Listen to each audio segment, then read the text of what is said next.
in the misty light. Footsteps that you hear down the hall.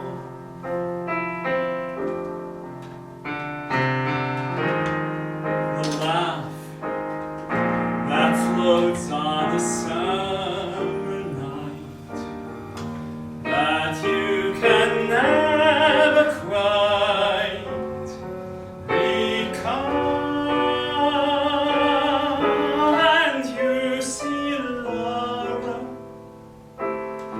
on the train that is passing through. Those eyes, how familiar they seem. Yes,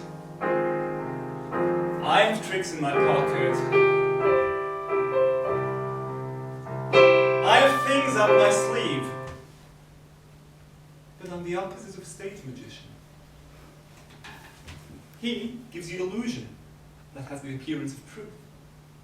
I give you truth in the pleasant disguise of illusion. To begin with, I turn back time and reverse it to that quaint period, the 30s, when the huge middle class of America was matriculating in a school for the blind. Their eyes had failed them, or they had failed their eyes, and so they were having their fingers pressed forcibly down on that fiery braille alphabet of the dissolving economy. In Spain, there was revolution. Here, there was only shouting and confusion. In Spain, there was Guernica. Here, there were disturbances of labor, sometimes pretty violent, in otherwise peaceful cities such as Chicago, Cleveland, St. Louis. This is the social background of our play. The story is memory. Being a memory play, it is sentimental. It is not realistic. In memory, everything seems to happen to music. Memory of a tenement down a back alley near a streetcar line. Streetcar starting, stopping all night long. Down a back alley next to a dance hall. A tenement you enter to the left by 2 steps up or down a fire escape. A structure whose name was a touch of accidental poetic truth. For the building was always burning with the slow fires of human desperation. I'm the narrator, and also a character in the story. The other characters are my mother Amanda, a little woman of great but confused vitality, clinging frantically to another time and place.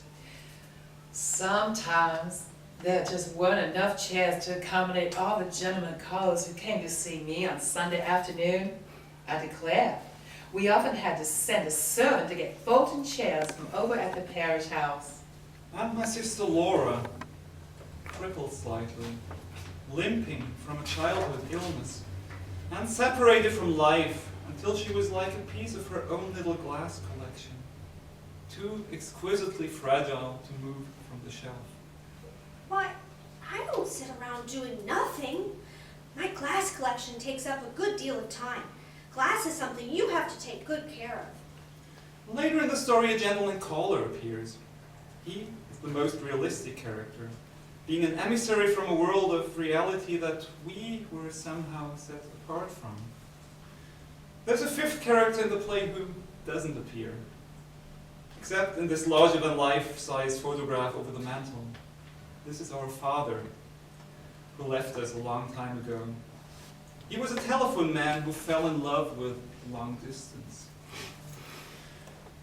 He gave up his job with the telephone company and skipped the life fantastic out of town. The last we heard from him was a picture postcard from Mazatlan, on the Pacific coast of Mexico, containing a message of 2 words: hello, goodbye, and no address. I think the rest of the play will explain itself. Tom, honey, don't push with your fingers. If you have to push for something, then push with its crust of bread. And chew, chew. Animals have sections in their stomachs which enable them to digest their food without mastication. But human beings are supposed to chew their food before they swallow it down. Now chew your food and give your salivary glands a chance to function. Salivary glands, animal secretions. I haven't enjoyed one bite of this meal because of your constant silly directions on how to eat it. Sickening. It spoils my appetite. Makes me sick to my stomach. Temperament like a metropolitan star. You are not excused from this table. I'm getting a cigarette. You smoke too much. I'll bring the dessert now, Mother. No, Laura. You're going to be the lady this evening, this time, and I'm going to be the servant. But I'm already up. No, Laura, you're going... You resume your seat, little sister. I want you to stay fresh and pretty for gentlemen callers. I'll get the dessert. I'm not expecting any gentlemen callers. Sometimes they come when you least expect them. Why, I remember one Sunday afternoon in Blue Mountain. Oh no, I know what's coming. Tom, let her tell it. She loves to tell it. I remember that Sunday afternoon in Blue Mountain when your mother received 17 gentlemen callers. Why, sometimes there weren't enough chairs to accommodate them all. Well, how do you entertain all those gentlemen callers? With conversation? I bet you could talk. Girls in those days knew how to talk, let me tell you. What did you talk about? Things of importance. Going on in the world stuff. Never anything coarse or common or vulgar. My callers were gentlemen, all of them. Among my callers were some of the most prominent young planters on the Mississippi Delta. Planters and sons of planters. There was this young Champ Laughlin who later became vice president of the Delta Planters Bank. And there was Hadley Stevenson, who was drowned in Moon Lake and left his widow $150,000 in government bonds. And there was Bates Coutre, my bright particular beau. He got in a quarrel with that wild Wainwright boy, and they shot it out on the floor of Moon Lake Casino. His widow was also well provided for. And then there was that beautiful, brilliant young Fitzhugh boy from Greene County. Where did he leave his widow? Oh, he never married. What's the matter with you? You talk as if all my old admirers had turned up their toes to the daisies. And I could have been Mrs. Duncan J. Fitzhugh, mind you. And what did I do? I picked your father. Mother, let me clear the table. No, dear, you go in front and study in your typewriter chart and practice your shorthand a little. Now you stay fresh and pretty. It's almost time for your gentlemen callers to start arriving. Now, how many do you suppose you're going to entertain this afternoon? I don't believe we're going to receive any, Mother. What? No one? Not one? You must be joking. Not even one gentleman caller? Well, what happened? Was there a tornado? Is there a flood? This isn't a flood. It's not a tornado, Mother. I'm just not popular like you were in Blue Mountain. Oh, nonsense. I don't believe it. You stay right here and be fresh and pretty. Did you brush your hair? I noticed it needed brushing. You know, Tom, Mother's afraid I'm going to be an old maid.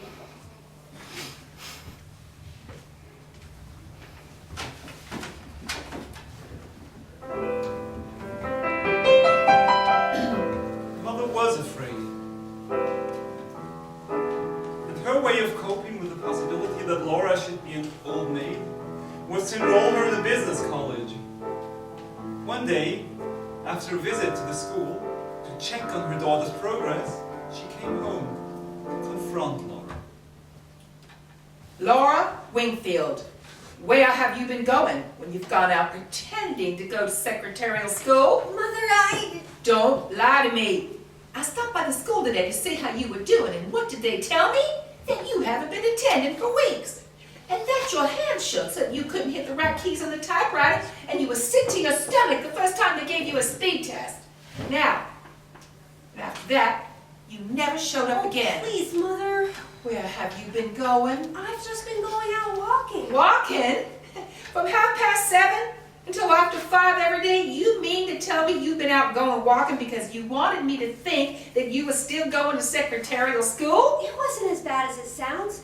I went inside places to get warmed up. Inside where? Oh, I went into the art museum and the birdhouses at the zoo.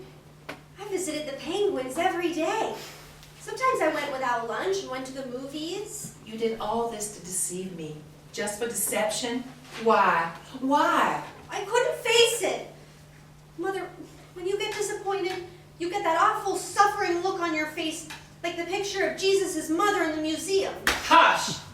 So what are we going to do with the rest of our lives, huh? Stay home and watch the parades go by? Play those worn-out phonograph records that your father left as a painful reminder of him? Amuse ourselves with the glass menagerie? Oh, I know so well what becomes of unmarried women who aren't prepared to occupy a position. Those barely tolerated spinsters living upon the grudging patronage of some sister's husband or brother's wife, stuck away in a little mousetrap of a room, eating the crust of humility all their life. Is that the future we've mapped out for ourselves? I don't know what to say. Of course. Of course. Some girls do marry. Haven't you ever liked some boy? Yes, I liked one once. I came across his picture a little while ago. He gave you his picture? No, it's from the high school yearbook. Oh, a high school boy. Yes. His name was Jim. He used to call me Blue Roses. And why did he call you a silly name like that? When I had that attack of pleurosis, he asked me what the matter was when I came back. I said pleurosis, but he thought I said Blue Roses. So that's what he always called me after that. Whenever he'd see me, he'd holler, "Hello, Blue Roses!" Girls that aren't cut out for business careers usually wind up married to some nice young man. Sister, that's what you'll do. But Mother, Yes? I'm crippled! Nonsense, Laura. I told you never to use that word. Why? You're not crippled? You just have a little defect. Hardly noticeable That's even. not true. Nonsense, Laura. I have told you never to use that word. Why? Why? When people have some slight disadvantage like that, they cultivate other things to make up for it. Develop charm and vivacity and charm. That's all you have to do. Then you won't have any trouble finding a husband. From that day on, the idea of getting a gentleman caller for Laura began to play a more and more important role in Mother's calculations. It became an obsession, like some archetype of the universal unconscious. The image of the gentleman caller haunted our small apartment. An evening at home rarely passed without some allusion to this image, this spectre, this hope. And because Mother was a woman of action as well as words, she began to take logical steps, realizing that extra money would be needed to properly feather the nest and plume the bird. She conducted a vigorous campaign on the telephone, roping in subscribers to one of those magazines for matrons called The Homemaker's Companion. Hello? Ida Scott. This is Amanda Wingfield. We missed you at the DAR meeting last Monday. I said to myself, she's probably suffering with that sinus condition. How is that sinus condition? Oh, heaven have mercy, you're a Christian martyr. You know that's what you are, a Christian martyr. Well, Ida, I just now happened to notice that the subscription to the Homemaker's Companion of yours is about to expire. And just when that wonderful new series by Bessie May Harper is getting off to such an exciting start. Oh, this one's even lovelier. It's all about the horse who sat on Long Island. A debutante gets thrown from her horse while taking him over the jumps at a regatta. Yeah, and his spine is injured. Are you listening to me, Ida? Ida? Ida, are you still there? Well, I declare she's hung up. What in Christ's name Don't am I supposed to use do? that expression, not in my presence. Have you gone out of your senses? I have. I've been driven out. What is the matter with you, you big idiot? Look, I've got no single thing in Lower my your life here voice. that I can call my own. Lower. Everything is. Stop that shouting. Yesterday you confiscated my books. You had the nerve to.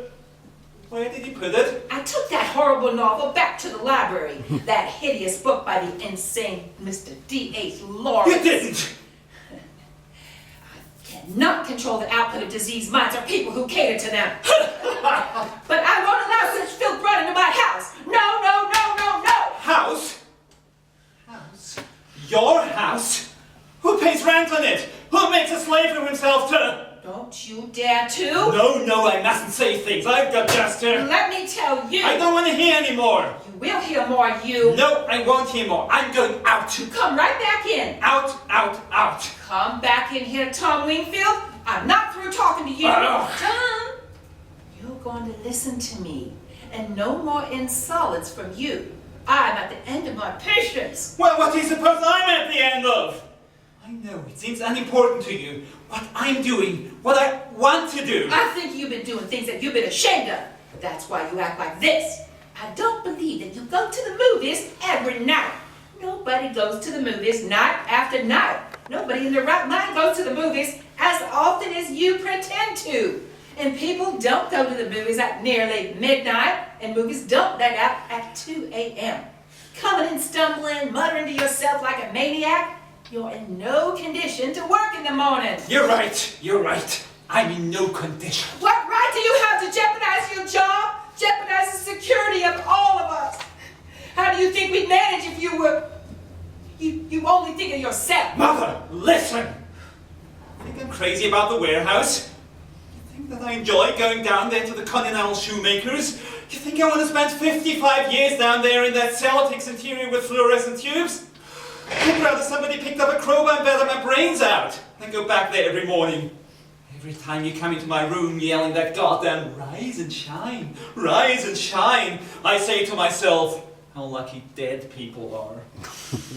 I get up, I go for $65 a month. I give up everything that I ever dreamed of doing or being ever. And you can say to me that self is all I ever think of. If self is all I ever think of, do you know where I'd be, Mother? I'd be where Father is, gone! As far as the system of transportation could take me. Where are you going now? I'm going to the movies. I don't believe that lie. All right. I'm going to the opium dens. Oh! Yes, opium dens. Dens of vice and criminal hangouts. I'm a hired assassin, Mother. They call me Killer Wingfield. I'm leading a double life. Simple, honest warehouse worker by day, by night a dynamic tsar of the underworld. Mother, I go to gambling casinos. I spin away fortunes on a roulette table. I wear a patch over one eye and a false mustache. Sometimes I put on green whiskers. I could tell you things that could make you sleepless. My enemies plan to bomb this place.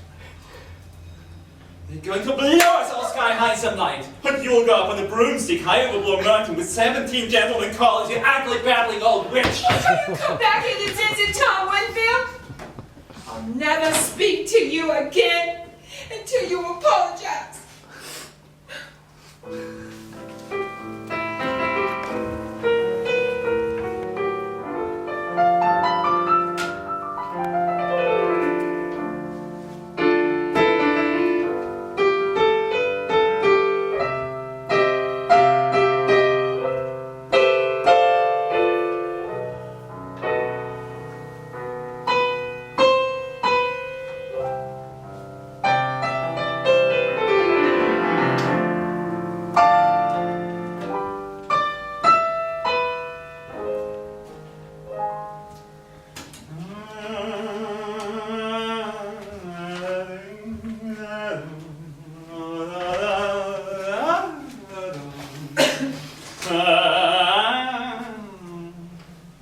Tom, where have you been all this time? I've been to the movies. All this time at the movies? Well, it was a very long program.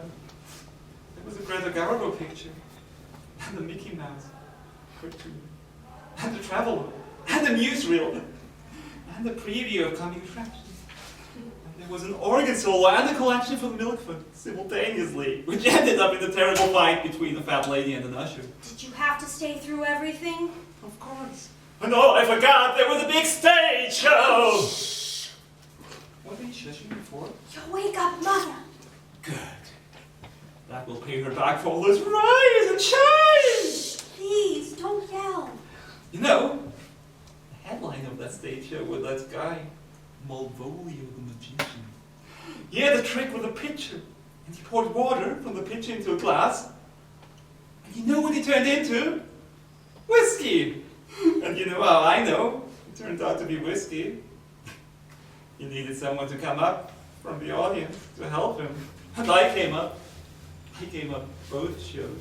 Tom, you lie down now, and in the morning, I want you to apologize to Mother.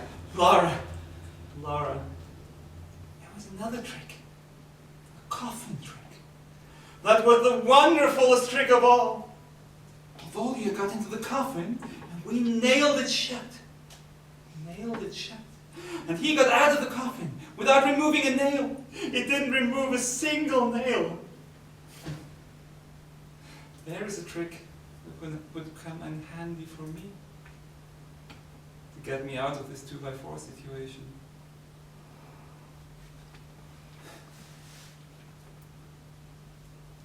Rise and shine! Rise and shine!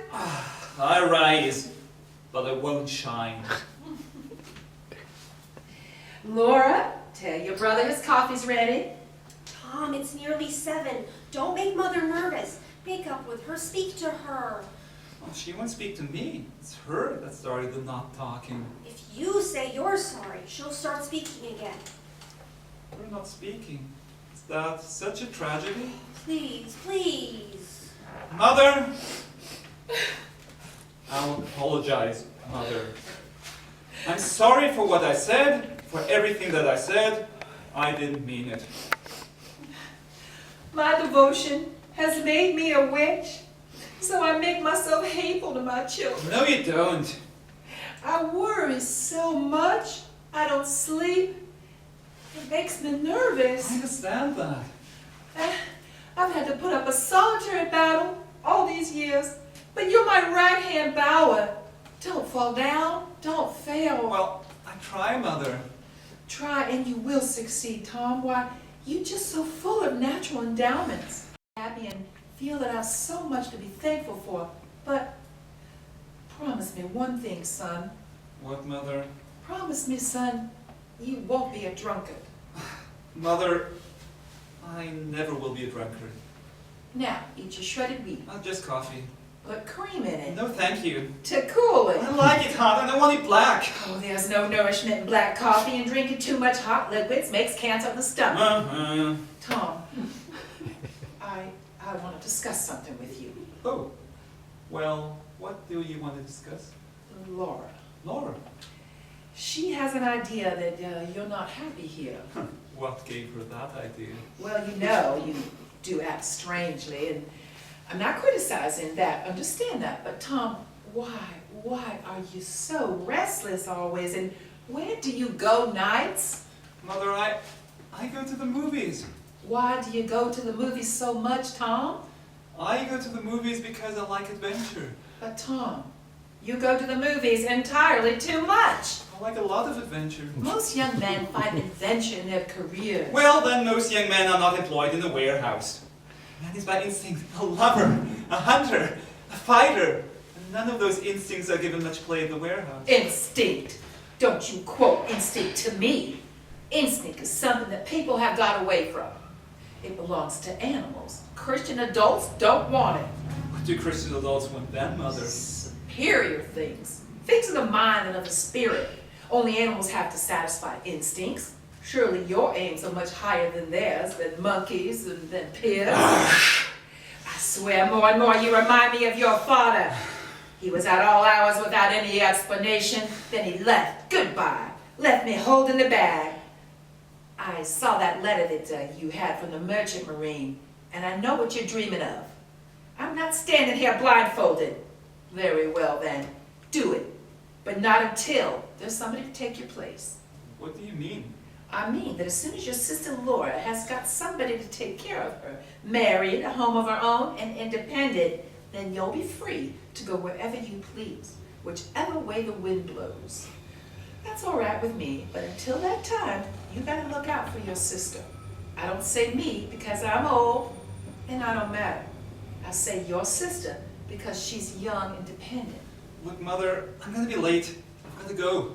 Tom, listen. Down at the warehouse, aren't there some nice young men? No. Oh, come on, there must be some. Mother! Find one that's clean-living and doesn't drink, and ask him out for sister. What? For sister, to meet and get acquainted. Oh my God. Tom, wait, please. I gotta go to work, Mother. Will you, Tom, dear, please?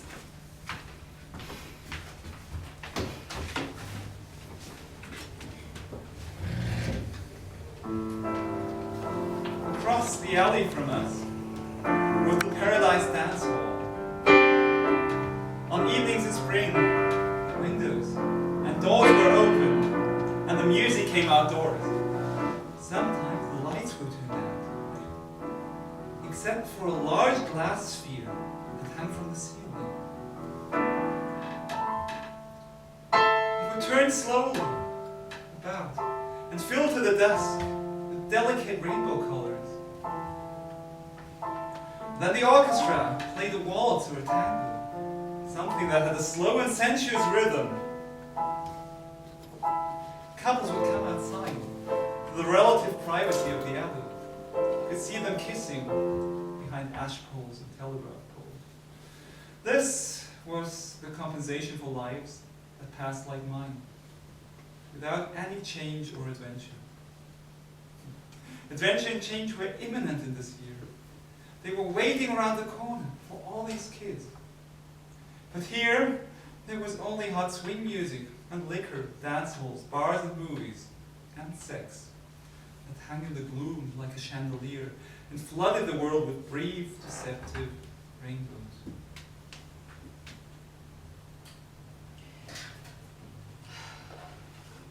A fire escape is a poor excuse for a porch. What you doing out here looking at? I'm looking at the moon. Is there a moon this evening? It's just rising over Garfinkel's delicatessen. So it is. A little silver slipper of a moon. Have you made a wish yet? Mm-mm. What did you wish for? That's a secret. A secret, huh?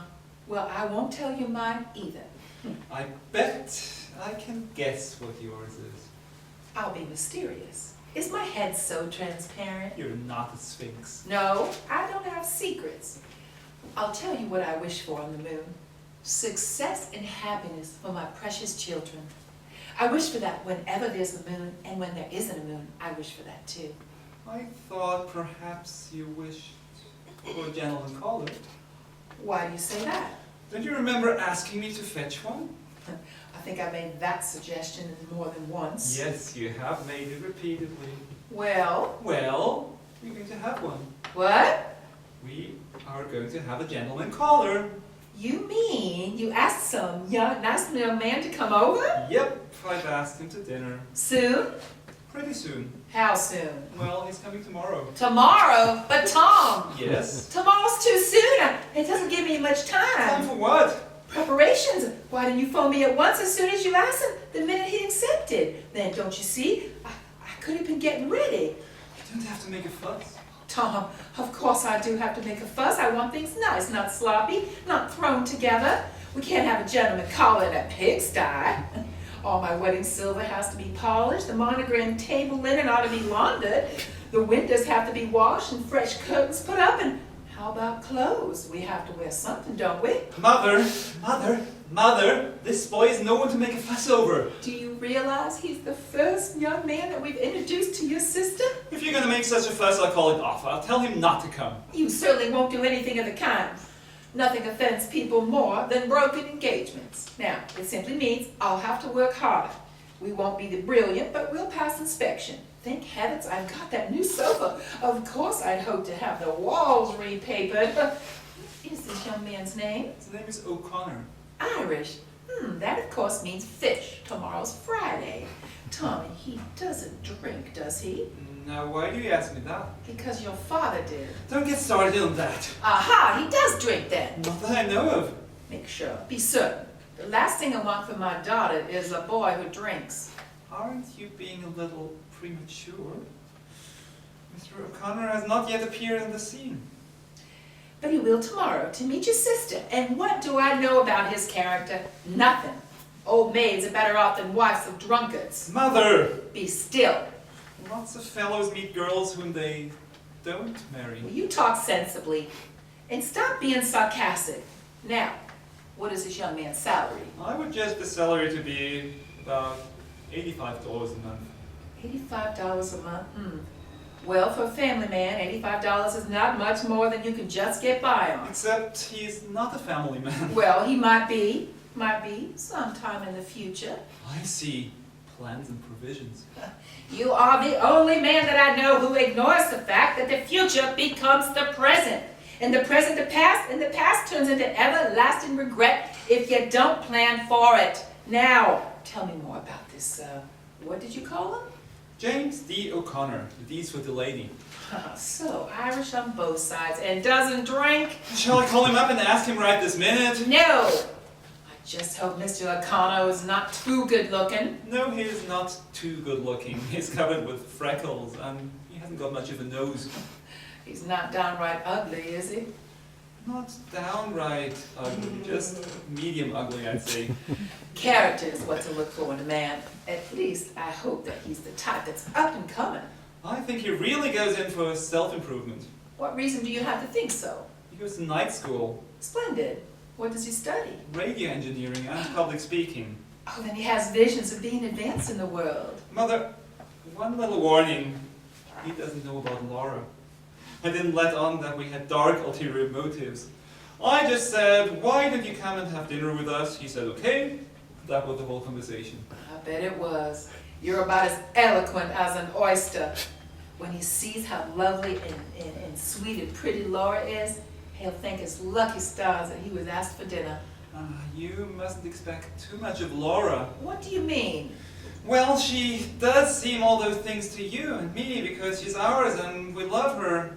We don't even notice she's crippled anymore. Don't say that word. You know I never allow that word to be used. But face facts, Mother. She is, and that's not all. She lives in a world of her own, and those things make her seem a little peculiar to people outside the house. Don't say peculiar. But she is. She lives with her dream world of little glass ornaments, and she plays old phonograph records, and those things can't help but make her seem peculiar to people. Where are you going? I'm going to the movies. I don't believe you always go to the movies. Good night. Laura.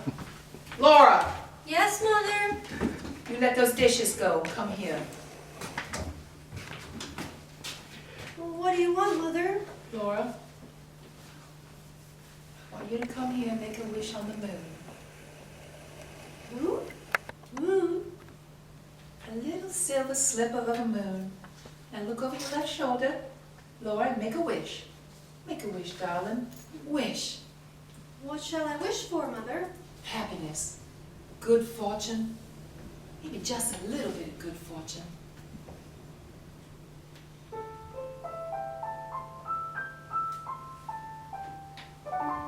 That evening, Mother managed to transform that apartment overnight. And Laura had a fragile and unearthly prettiness. Almost like a piece of translucent glass touched by light, given a momentary radiance, not actual, not lasting. Why are you trembling, Laura? Oh, Mother, you've made me so nervous. All this fuss about my clothes and hair. There now. Just take a look at yourself. No, wait just a moment. I have an idea. What is it now? Mother, what are you doing? They call them gay deceivers. I won't wear them. You will. Why should I? Because to be painfully honest, your chest is flat. You make it seem like we're setting a trap. We are. All pretty girls are traps, a pretty trap, and men expect them to be. Now, look at yourself, young lady. This is the prettiest you will ever be. I'm not so sure. You look lovely, like an angel on a postcard. And what do you think of your mother, the way she looks? Oh, it's very pretty, Mother. It's something I resurrected from that old trunk. Styles haven't changed so terribly much after all. It's lovely. This is the dress that I had on the day I met your father. It was the spring I had the craze for jonquils. Jonquils had become an absolute obsession. Mother said, honey, there's no more room for jonquils, and I just kept on bringing in more jonquils. Whenever, wherever I saw them, I'd say, stop, stop, I see jonquils. I made the young man help me gather the jonquils. It was a joke, of course, Amanda and her jonquils, but I hope your brother and Mr. O'Connor get here before the rain starts. What did you say his name was? O'Connor, Jim O'Connor. No. Jim? Yes, Jim. I never known a Jim that wasn't nice. There was a Jim O'Connor we both knew in high school. If that's the one that Tom is bringing to dinner, you'll have to excuse me. I won't come to the table. What sort of nonsense is this? You asked me once if I ever liked a boy. You mean Laura. Laura, were you in love with that boy?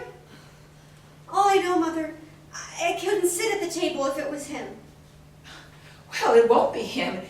It isn't the least bit likely, but whatever, whether it is or not, you will come to the table. You will not be excused.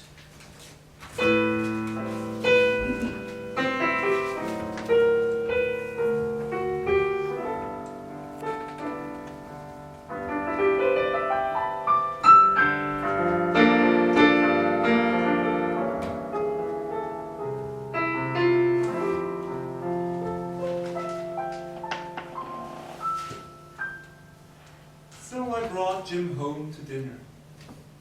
I had known Jim slightly in high school. In high school, Jim was a hero. He was shooting with such velocity through his adolescence that you would have logically expected him to arrive at nothing short of the White House by the time he was 30. But Jim apparently ran into more interference after his graduation. His speed had definitely slowed. 6 years after he left high school, he was holding a job that wasn't much better than mine. He was the only one at the warehouse with whom I was in friendly terms. He called me Shakespeare. I knew that Jim and Laura had known each other at school, and I had heard Laura speak admiringly of his voice. I didn't know if Jim remembered her or not. In high school, Laura had been as unobtrusive as Jim had been astonishing. If he did remember Laura, she was not as my sister. For when I asked him to dinner, he grinned and said, "You know, Shakespeare, I never thought of you as having folks." I was about to discover that I did. Laura! Sweetheart? The door, Laura. That's your brother, Mr. O'Connor. Will you let them in, darling? Mother, you go to the door, please, please. What is the matter with you, you silly thing? Please, you answer it. Please, I'm sick. Well, I am sick too of your nonsense. Why can't you and your brother just be normal people? Always fantastic whims and behavior, preposterous going-ons. Can you give me one reason? Come in just 1 second. Laura Wingfield, you march right to that door. Yes, Mother. Well, we thought you weren't going to let us in. Jim, this is my sister Laura. This is Jim. I didn't know Shakespeare had a sister. How do you do? Okay. Your hand is cold, Laura. Yes, well, it's been playing the Victrola. You must have been playing classical music on it. You ought to play a little hot swing music to warm you up. Excuse me, I think I'm needed in the kitchen. I'll tell Mother you're here. What was the matter, Tom? Oh, with Laura. Laura's terribly shy. Shy, huh? It's unusual to meet a shy girl nowadays. I don't believe you ever mentioned you had a sister. Well, now you know I have one. Uh-huh. Tom, Mr. Mendoza was speaking to me about you. Favorably? What do you think? Well, You're going to be out of a job if you don't wake up. I am waking up. You show no signs. Well, the signs are interior. Jim, I'm planning to change. I'm right at the point of committing myself to a future that doesn't include the warehouse and Mr. Mendoza, or even the night school course in public speaking. What are you gassing about? I'm tired of the movies. Movies? Yes, movies. People go to the movies instead of moving. Hollywood characters are supposed to have all the adventures for everybody in America. Well, everybody in America sits in a dark room and watches them have them. I'm tired of the movies, and I'm about to move. See this card? What's that? I'm a member. The Union of Merchant Seamen. I paid my dues this month, instead of a light bill. You will regret it when they turn the lights off. I won't be here. How about your mother? I'm like my father, a bastard son of a bastard. You're just talking, you drip. How does your mother feel about it? Mother's not acquainted with my plans. Shh. Here she comes. Where are you all? On the terrace, Mother. Well, so this is Mr. O'Connor? Introductions are entirely unnecessary. I've heard so much about you from my boy. I finally said to him, Tom, good gracious, why didn't you bring this paragon to supper before? I'd like to meet this nice young man at the warehouse. Instead of just hearing you sing his praises so much. Well, Mrs. Wingfield. We're having a very light supper. I think light things are better for this time of year. The same as light clothes are. You know, light clothes and light food are what warm weather calls for. Mother? Yes, honey? How about supper? Well, honey, you go to the kitchen and ask your sister if supper's ready. You know that sister is in full charge of supper. You tell her that you hungry boys are waiting for it. Okay. You've met Laura? Yes, she let me in. Oh, she let you in. Oh, good. That you've met her already. It's rare for a girl as sweet and pretty as Laura to be domestic, but Laura is, thank heavens, and not only pretty, but also very domestic. I'm not at all. I never was a bit. I could never make a thing but angel food cake. Well, in the South we had so many servants. Good, gone. All vestiges of gracious living gone completely. I wasn't prepared for what the future brought me.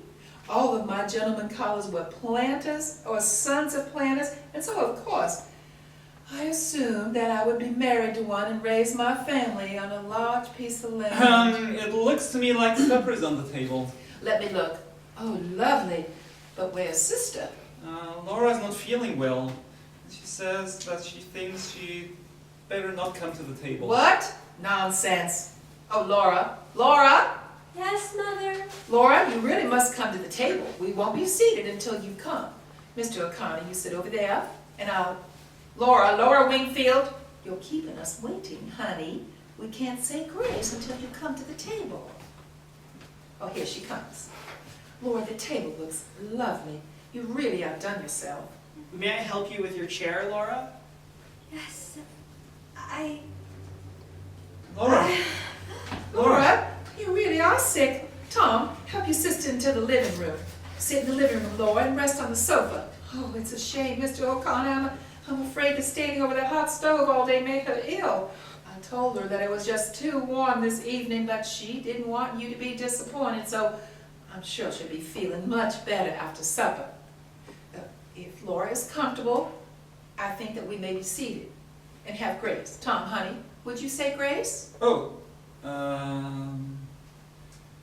for these and thy mercies, God's holy name be praised. We had barely eaten the last bit of dessert when the lights went out. Hey there, Mr. Lightbulb. And where was Moses when the lights went out? Do you know the answer to that one, Mr. O'Connor? No, ma'am. What's the answer? In the dark. Everybody sit still. I'll light the candles. Which of you gentlemen can provide a match? Here we are. Thank you, sir. Isn't electricity a mysterious thing? Wasn't it Benjamin Franklin who tied a key to a kite? We live in such a mysterious universe, don't we? Some people say that science clears up all the mysteries for us, but in my opinion, it only creates more. It surely can't be the fuse, Tom. Yes, Mother? That light bill that I gave you several days ago? The one I told you that we got notices about? Oh, yeah? You didn't neglect to pay it by chance. Shakespeare here probably wrote a poem on that light bill, Mrs. Wingfield. I might have known then better than to trust him with it. There's such a high price for negligence in this world. Maybe the poem will win a $10 prize. We will just have to spend the remainder of the evening in the 19th century before Mr. Edison made the electric bulb. Well, candlelight is my favorite kind of light. That shows you're romantic. Tom, as a penalty for your carelessness, you can help me with the dishes. Let me give you a hand. Indeed, you will not. I ought to be good for something. Good for something? Sister is all by her lonesome, so you could go and keep her company in the parlor.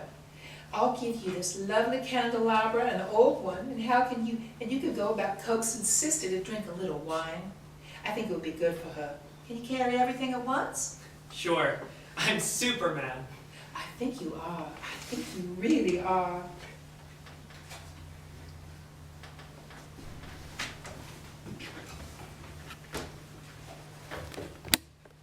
Hello there, Laura.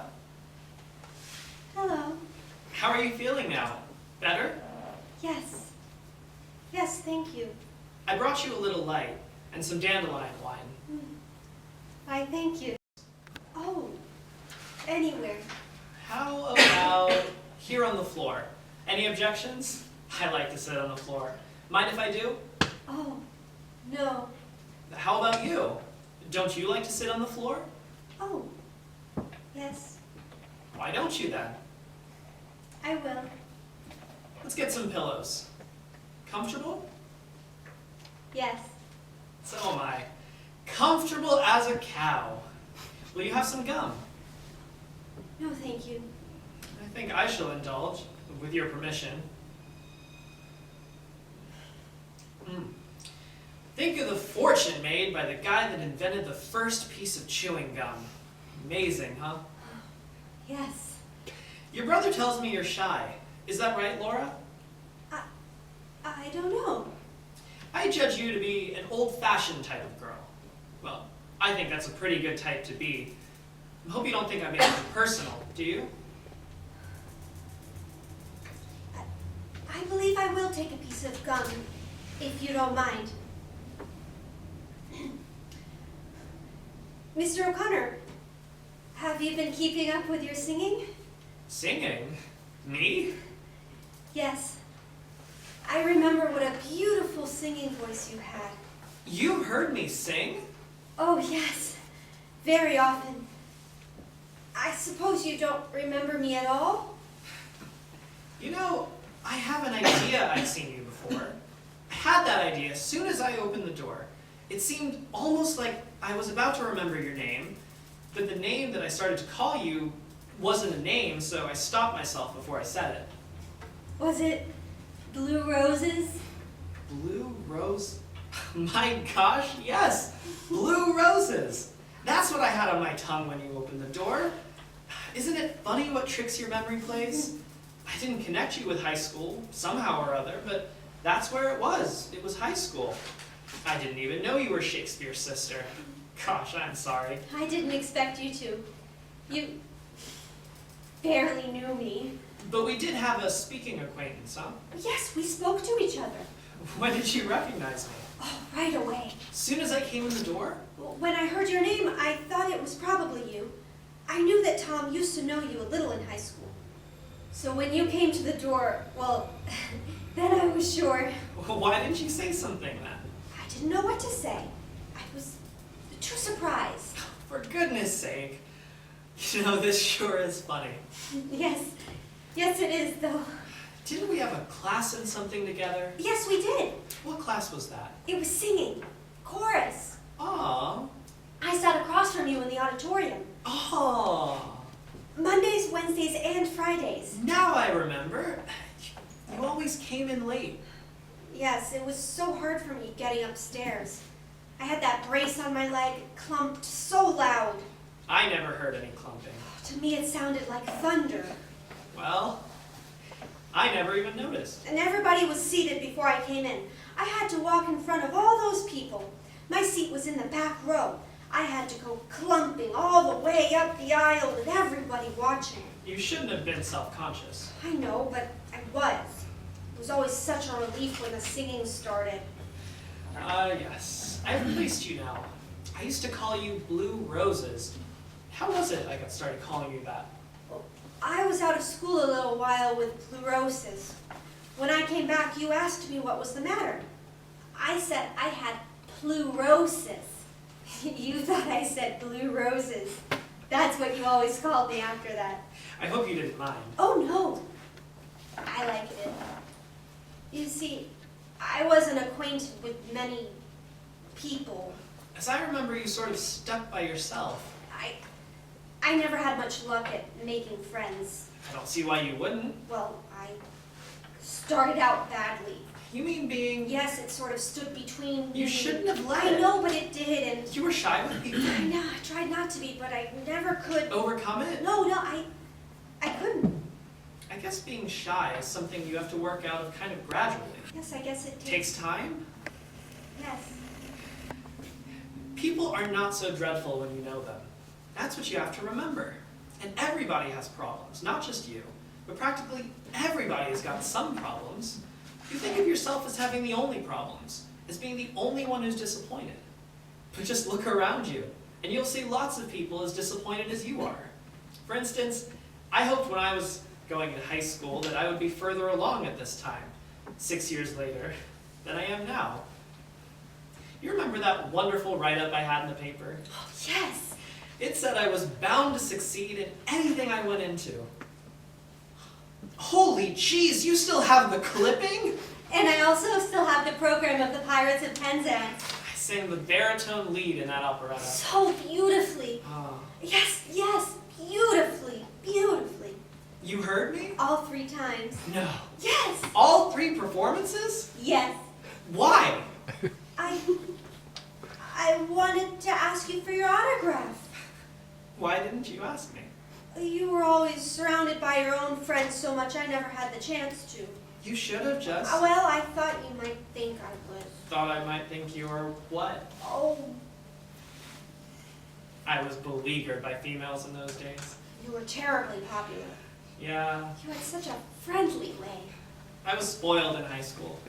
Everybody liked you. Including you? Well, yes, I did too. Well, well, well. Give me that program, Laura. There you are. Better late than never. Oh, what a surprise. My signature isn't worth very much right now, but someday, maybe, it'll increase in value. Being disappointed is one thing, but being discouraged is something else. I am disappointed, but I'm not discouraged. I'm 23 years old. How old are you? I'll be 24 in June.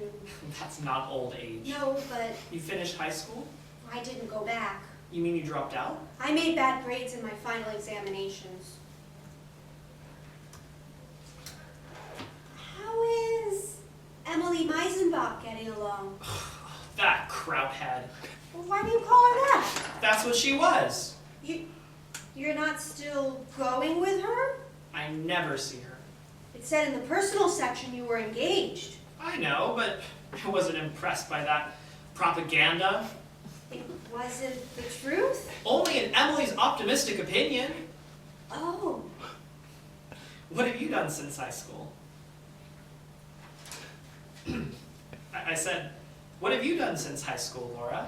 oh, nothing much. You must have been doing something these 6 long years. Yes. Well then, such as what? I took a business course at business college. How did that work out? Well, not very well. I had to drop out. It gave me indigestion. Well, what are you doing now? Oh, I don't do anything much. Oh, but please don't think I sit around doing nothing. My glass collection takes up a good deal of time. Glass is something you have to take good care of. What did you say about glass? Collection. I said I have one. You know what I judge to be the trouble with you? Inferiority complex. You know what that is? That's what they call it when someone low rates himself. I understand it because I had it too. Although my call was not so aggravated as yours seems to be. I had it until I took up public speaking, developed my voice, and learned that I had an aptitude for science. Before that time, I never thought of myself as being outstanding in any way whatsoever. Now, I've never made a regular study of it, but I have a friend who says I can analyze people better than doctors that make a profession of it. I don't claim that to be necessarily true, but I can sure guess a person's psychology, Laura. Excuse me, Laura, I always take it out when the flavor's gone. I'll use this scrap of paper to wrap it in. I know how it is to get stuck on a shoe. Yep, that's what I judge to be your principal trouble. A lack of amount of faith in yourself as a person. You don't have the proper amount of faith in yourself.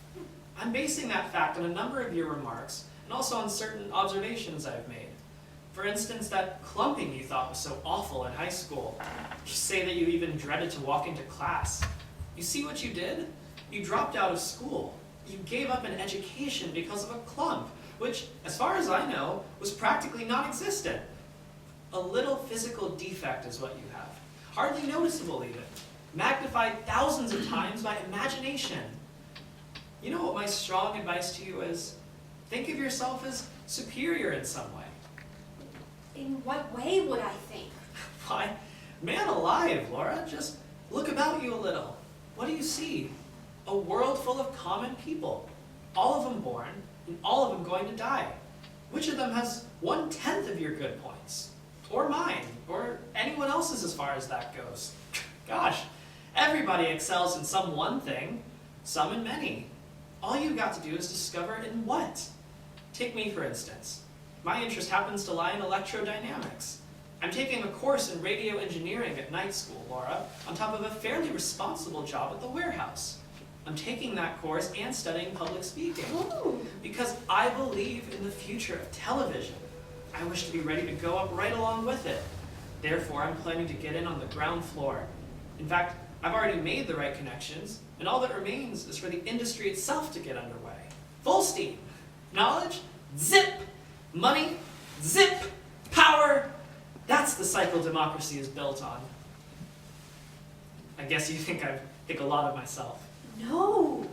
Now, how about you? Isn't there something you take more interest in than anything else? Well, I do, as I said, have my glass collection. I'm not right sure I know what you're talking about. What kind of glass is it? Little articles of it. They're ornaments mostly. Most of them are little animals made out of the glass, the tiniest little animals in the world. Mother calls it my glass menagerie. Here's an example of one if you'd like to see it. This one's the oldest. It's nearly 13. Oh, be careful. If you breathe, it breaks. I'd better not take it. I'm pretty clumsy with things. Go on, I trust you with him. There now, you're holding him gently. Hold him over the light. He loves the light. You see how the light shines through him? It sure does shine. I shouldn't be partial, but he is my favorite one. What kind of a thing is this one supposed to be? Haven't you noticed the single horn on his forehead? Ah, unicorn, huh? Mm-hmm. Unicorns. Aren't they extinct in the modern world? I know. Poor little fellow. He must feel sort of lonesome. Well, if he does, he doesn't complain about it. He stays on a shelf with some horses that don't have horns, and all of them seem to get along quite nicely together. How do you know? Well, I haven't heard any arguments among them. No arguments, huh? Oh, that's a pretty good sign. Where shall I set him? Put him on the table. They all like a change of scenery once in a while. Well, well, well, well. Look how big my shadow is when I stretch. Oh yes, it stretches across the ceiling. I think it stopped raining. Where does the music come from? From the Paradise Dance Hall across the alley. How about cutting the rug a little, Miss Wingfield? Oh! Or is your program filled up? Let me have a look at it. Why, every dance is taken. I'll just have to scratch some out. Ah, the waltz. Oh, I can't dance. There you go, that inferiority stuff. Come on, try. But I'll step on you. I'm not made of glass. How do we start? Just leave it to me. You hold your arms out a little. Like this? A little bit higher. Right. No, don't tighten up. That's the main thing about it. Relax. It's hard not to. I'm afraid you can't budge me. What do you bet I can? Oh, goodness. Yes, you can. Let yourself go now, Laura. Just let yourself go. Come on. I'm trying. Not so stiff. Easy does it. I know, but I... Loosen the backbone. There now. That's a lot better. Am I? Lots better. Oh my! Oh my goodness! What did we hit on? Oops. The table. Did something fall off of it? I think... Oh yes. I hope it wasn't that little glass horse with the horn. Yes. Oh. Is it broken? Well, now he's just like all the other horses. It's lost its... Horn. It doesn't matter. Maybe it's a blessing in disguise. You'll never forgive me. I bet that was your favorite piece of glass. I don't have favorites much. It's no tragedy, Freckles. Glass breaks so easily, no matter how careful you are. The traffic jars the shelves and things fall off of them. Still, I'm awfully sorry that I was the cause. I'll just imagine he had an operation.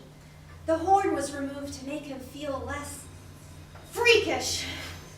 Now he'll feel more at home with the other horses, the ones that don't have horns. That's very funny. I'm glad to see that you have a sense of humor. You know, you're, well, very different. Surprisingly different from anyone else I know. Do you mind me telling you that?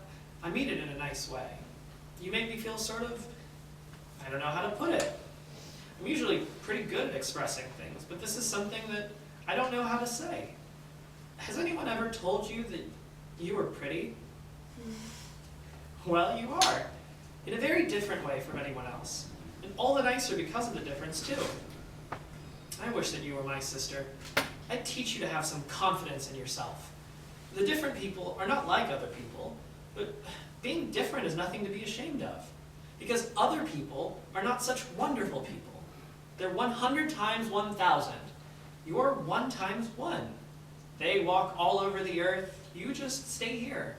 They're common as weeds, but you, well, you're blue roses. But blue is wrong for roses. It's right for you. You're pretty. In what respect am I pretty? In all respects, believe me. Your eyes, your hair is pretty, your hands are pretty. You think I'm making this up because I'm invited to dinner and have to be nice. Oh, I could do that. I could put on an act for you, Laura, and say lots of things without being very sincere. But this time I am. I'm talking to you sincerely. I happen to notice you have this inferiority complex that keeps you from feeling comfortable with people. Somebody needs to build your confidence up and make you proud instead of shy and turning away and blushing. Somebody